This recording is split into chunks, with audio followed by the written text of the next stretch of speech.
Hey guys, happy Friday to everybody. I wanted to come on, make a video with Lola here, who is, you can see she's wearing the floral next sleeper from the 3-pack that I love so much. So I wanted to come on today and I wanted to feature Lola with me holding her because I know that a lot of you have asked to see me holding her in a video. So I wanted to oblige, and today it is kind of foul here, so the lighting isn't the greatest, so hopefully the ring light will do its thing. But the reason I wanted to come on is I wanted to do Erica's video. This would be Erica's Precious Ones nursery. And it is her first tag, and it's some really good questions. So I thought this would be a great way for me to participate and also share a baby while I'm holding her and answering questions. And yeah, so here we are. It's been a long week, so it's really nice to be able to just kind of sit and just enjoy a little bit of dolly fun for a moment. So here we go. So I'm going to read the tag questions are over here on my laptop. So if you're wondering why I'm looking down over here, that is why. So the first question is, do you see your dolls as just inanimate objects or as babies? And the answer to that question for me is, at the end of the day, they're an inanimate object. I feel very attached to them. But it's still, I think the bottom line for me is it's still a piece of huggable artwork. And so therefore I don't think of them as, real babies of any kind. They are beautiful works of art that happen to be huggable and very cute, like living babies would look. But overall, it is an inanimate object at the end of the day for me. Do you have a limit or a number of dolls you can collect at once? I do. And I'm one of the very strange, odd birds of the collecting community out there that actually have such a few number of dolls. And it's my choice to have that few number of dolls. It's not because I can't have more, because I could technically. I can afford more. It's not about that for me. For me, it is has to do a lot with having OCD and having to have like a good feeling around the number of dolls so I don't feel overwhelmed. So too many dolls, what ends up happening is I just feel overwhelmed. I don't want to go in the nursery. I don't want to be around them. It's just too much for me. And I had at one point in time, trying to think how many dolls, I had probably upwards of close to more than 20 dolls at one point in time in my collecting. And it was just, I had a doll room at the time. And I didn't even want to go in the room. I just felt like I don't even know how to enjoy them.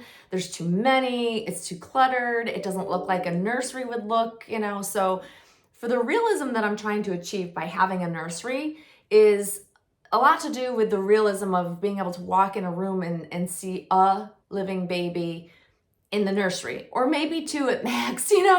I have currently 3 that I have on display. But really I say there's a number, but there's a limit, but there's not a specific number for me. It's how I feel, based on the dolls that I have when I have them. And there are times where I want more and will have more, and then there's times I want less and have less. And so it is a small number though. Right now I feel like I'm in the sweet spot of where I really enjoy Lola, I really enjoy Monroe, and I still have Amy Webb on display. I have a couple of older reborns that are packaged away that don't see the light of day because they're older and I'm never going to get rid of them, type of thing. But I think the number 3 right now that I have on display really works for me. It feels good. It doesn't feel overwhelming, and I look forward to spending time with them. So yeah. Let's see. Do you keep your dolls on shelves or store them away? I do. Most of the time, the dolls that I'm interested in or currently, interacting with, they're going to be on display in the doll nursery. Monroe is actually right behind the camera, and we're in my office, and that's where she tends to be, in my stroller, my Quinnie stroller. And that's where I prefer her to be, so I can actually kind of peek in and look at her, because I'm very busy during my week. So it's nice to be able to just have her in here with me, even though I don't necessarily have to interact with her, if that makes sense. But I do have some dolls stored away actually in the closet in here. They live in there in their boxes. And that's typically where they'll be, you know, until I pull them out and want to look at them at some point in time, which I occasionally do. But I like to have the realism of having the dolls in a nursery. But if you don't have a nursery, you have to store them away. I mean, that's, you know, you don't have them generally laying around your house. Most people don't, or they don't have space to have them all over the place. So do you have to regularly interact with your dolls in order to keep them in your collection? That is a very thought-provoking question, Erica. Because, you know, ultimately it depends on the doll. Like it's not like a, you know, black and white answer to this question for me, because I don't know, especially in the last several months, I have not had the time to spend with my dolls on a regular basis. I've been really focused on work. My work has been very, very chaotic. It's been excessive. And there are sometimes weeks that go by that I don't even look, especially at Lola. And there's times where I don't even take the time to peek in on Monroe, believe it or not. And she's in the space with me while I'm working, so go figure. But I don't lose that connection. So what I've found is it depends on the doll. If I really love the doll, this is the bottom line. If I really love the doll, it doesn't matter how much time has passed. The moment I actually take time and spend with that doll, the bond is still there. Like Monroe, for me, I've had her a really long time, 4.5 years. That's a long time. That's like forever in the doll community, let's face it. But I've had her for a really long time, and I go lots of time without doing a single thing with her, not looking at her, not picking her up. But the moment, literally the second I pick her up and I feel her and I look at her, I am like in love all over again. It's literally a test of, or a testament to the bond that I have with her. And I love that I still feel that way. I think the moment that we don't feel that way, even when we don't spend time with our dolls, at least for me, that's when I know it's time for them to go. And I have a very similar feeling. It's just not as intense with Lola because I haven't had her as long. You know, she's a reborn. I feel differently about reborns than I do about silicones. I won't get into that, but it is just different for me. And so it's a different type of bond, but it's still a really wonderful bond that I have with her. And like I said, there's a lot of times that I just don't look at her for sometimes weeks.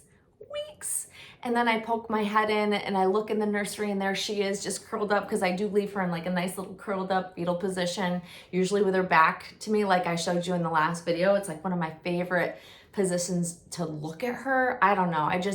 It's like the epitome of the perfect little newborn, all curled up, you know, doing what newborns do, you know.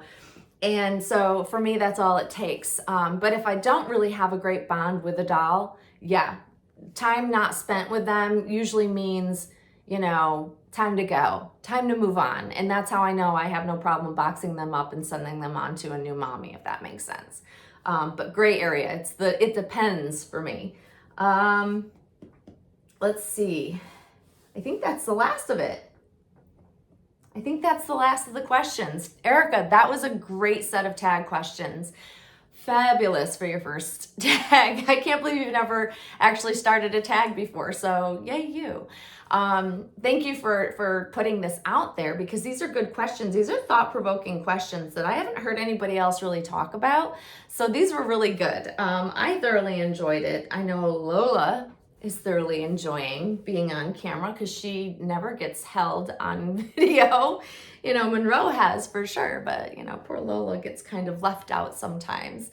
And it is really truly because she's, you know, reborns and silicone to me are just, they're two different things. And it's just, I don't feel the same way. I enjoy them both, but they truly have like a very different feel to them.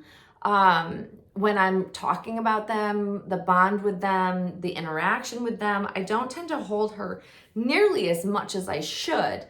And I think the reason why really it boils down to the fact that she's vinyl and she's less melt in your arms kind of a feel, if that makes sense. But she's truly just a gorgeous, look at that hair.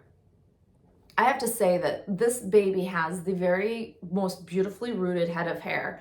And it naturally, she's got a swirl back there, but it's kind of from me holding her a little bit messed up. But I don't have to brush it. I don't have to do a whole lot with it. So, and she just looks, you know, perfectly like a little newborn would look, you know? So hopefully you guys enjoyed seeing her and her cute little curled up self. Oh my goodness, this baby, the sculpt, the artist who painted her, she's just gorgeous.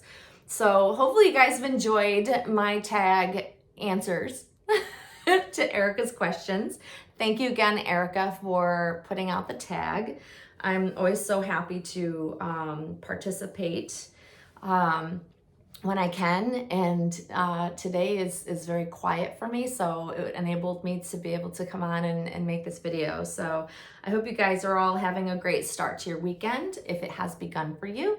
And hopefully I'll be back on over the weekend to do another video, because I am trying to stay regular and, you know, bring regular content, I guess you could say.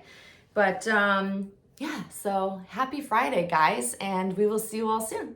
Thanks for watching. Bye-bye.